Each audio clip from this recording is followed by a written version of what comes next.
70 anos após a morte de Stalin, eu sou obrigado a lembrar de Holodomor, a grande fome que matou entre 6 e 10 milhões de vidas. Esse genocídio é resultado de políticas brutais do comunismo.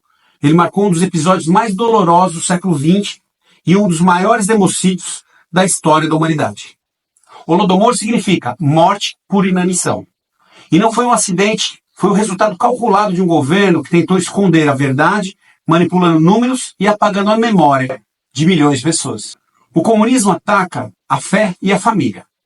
Todas as instituições são atacadas e principalmente a igreja, como veremos a seguir. No meio de um discurso, o comissário foi interrompido pelo badalar dos sinos. Os sinos repicaram cada vez mais ruidosamente. A multidão ficou em silêncio. Todos olharam para a igreja. Uma voz próxima ao trator gritou: "Abaixo a igreja!" Uma outra voz o apoiou. Então a frase foi repetida de um extremo da praça ao outro: "Abaixo a igreja! Abaixo a igreja!" Escadas longas apareceram encostadas aos muros da igreja. E dúzias de propagandistas rapidamente chegaram às cúpulas. Então cordas longas foram amarradas em volta das cruzes. Em meio à gritaria, risadas e maldições.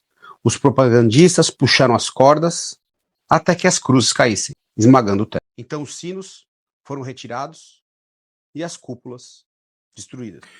Para o comunismo, não basta controlar a economia.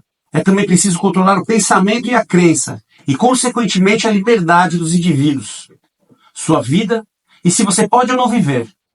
Inúmeros casos reais relatados nesse livro, Holodomor, de Miron Dolot, falam sobre a desumanidade do regime de Stalin, como vemos no trecho a seguir. Notei que a mulher carregava um bebê sob seu casaco, junto ao seio, e que o bebê estava morto. Ela disse: "É uma menina. Ela morreu ontem." O pobre bebê, ela estava faminta e chorava continuamente. Então, de súbito, ela parou. Passamos a noite do lado de fora. Eles nos atiraram para fora do salão de espera. Fazia muito frio. Os meninos se encolheram sobre o meu casaco, como pinto sobre a galinha. Não sabíamos o que dizer e apenas olhamos para ela em silêncio, com piedade. Ela colocou o bebê morto sobre os joelhos e começou a desembrulhar os trapos em que havia envolto. Em seguida, como se dando conta de que o bebê estava morto, ela o envolveu novamente, apertou-o sobre o corpo e encostou as bochechas afetuosamente contra o rosto frio e rígido do bebê. Ela começou a chorar e falar com seu bebê morto. "Sinto muito." Ela soluçou com lágrimas escorrendo pelo seu rosto e caindo sobre o bebê. "Não é minha culpa. Por Deus, eu tentei. Eu fiz tudo o que pude. Eles me rotularam como inimiga do povo, eles nos expulsaram aonde quer que fosse." Então ela começou a beijar o bebê com ternura, os seus olhos, a sua testa e as suas bochechas.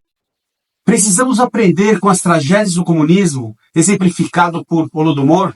Não podemos permitir que um governo autoritário imponha seu controle absoluto, ainda que de maneira paulatina. A luta contra o comunismo é também uma luta pela nossa liberdade. Cada vez que se tenta silenciar a fé, a família e a liberdade de expressão, arriscamos reviver os horrores do passado.